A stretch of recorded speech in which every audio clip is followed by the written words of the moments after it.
এটি জামালপুরের ইসলামপুর উপজেলার জারুলতলা দাখিল মাদ্রাসা। প্রথম শ্রেণী থেকে দাখিল পর্যন্ত এখানে পড়াশোনা করে প্রায় ৮০০ শিক্ষার্থী। শিক্ষক রয়েছেন ১৮ জন, কর্মচারী ৬ জন। এই মাদ্রাসার ইতিহাস বিষয়ের শিক্ষক মাওলানা আজহার আকন্দ চাকরিতে যোগ দেন ১৯৯৫ সালের ১ জানুয়ারি। তবে অভিযোগ রয়েছে গত ২.৫ বছরের বেশি সময় ধরে মাদ্রাসায় নিয়মিত উপস্থিত নেই তিনি।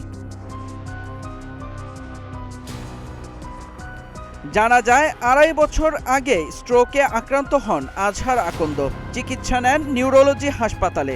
এরপর মাদ্রাসা কর্তৃপক্ষ তাকে ১০ দিনের ছুটি দেয়, কিন্তু পরবর্তীতে তিনি আর মাদ্রাসায় না এসেও তার পরিবর্তে ক্লাস নিতে থাকেন বড় ছেলে আজম।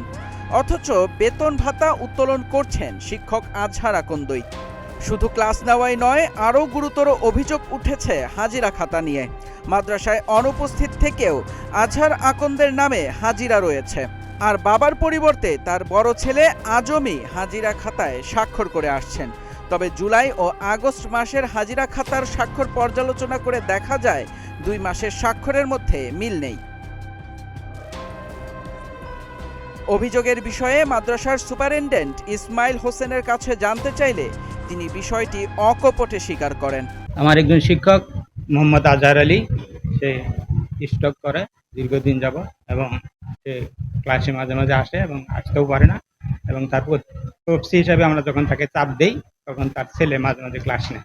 আমি ২-২.৫ বছর আগে স্টক করি, ঢাকায় চিকিৎসা নেই। আমি রেগুলারই মাদ্রাসায় আসি এবং আমার ক্লাস নেই। মাঝে মাঝে বড় ক্লাসে, উপরে ক্লাসে একটু সমস্যা মনে হলে আমার ছেলেকে পাঠাইতাম, যাতে করে শিক্ষার্থীর কোনো সমস্যা না হয়। জারুলতলা দাখিল মাদ্রাসার যে শিক্ষকের বিরুদ্ধে অভিযোগ উত্থাপিত হয়েছে, এটা অত্যন্ত ন্যক্কারজনক ঘটনা। ছোট হোক বড় হোক, দুর্নীতি এবং সরকারের যে রেভিনিউগুলো সে তুলে ভোগ করছে সেগুলো ফেরত নেওয়ার ব্যবস্থা করতে হবে। আজহার হুজুরের বদলে আজম স্যার। কতদিন যাব? আমরা যখন 7-এ পড়ি তখন থেকে আজহার হুজুর অসুস্থ।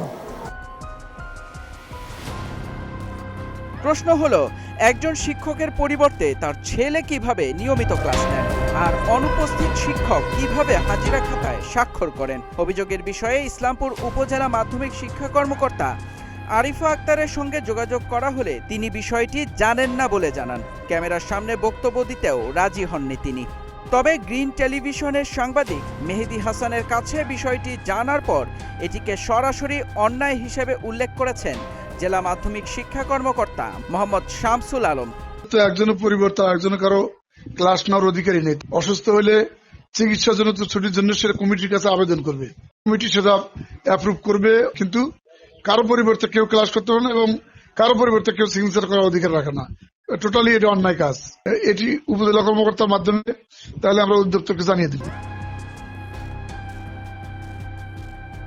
শিক্ষা কর্মকর্তার এমন বক্তব্যের পর এখন প্রশ্ন উঠেছে, ২.৫ বছর ধরে একজন শিক্ষক মাদ্রাসায় অনুপস্থিত থাকার পরও কিভাবে নিয়মিত বেতন তুললেন?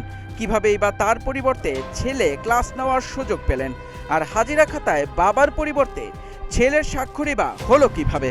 শিক্ষা প্রতিষ্ঠানে একজন শিক্ষক অনুপস্থিত থাকলে নিয়ম অনুযায়ী ছুটির আবেদন ও কর্তৃপক্ষের অনুমোদনের প্রয়োজন, কিন্তু এখানে সেই নিয়ম কতটা মানা হয়েছে তা নিয়েই তৈরি হয়েছে বড় প্রশ্ন।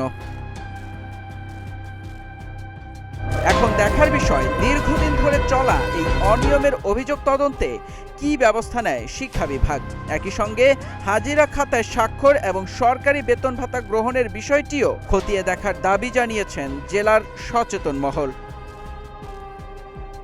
মেহেদি ইসলাম সোহাগ, গ্রিন টিভি ডিজিটাল।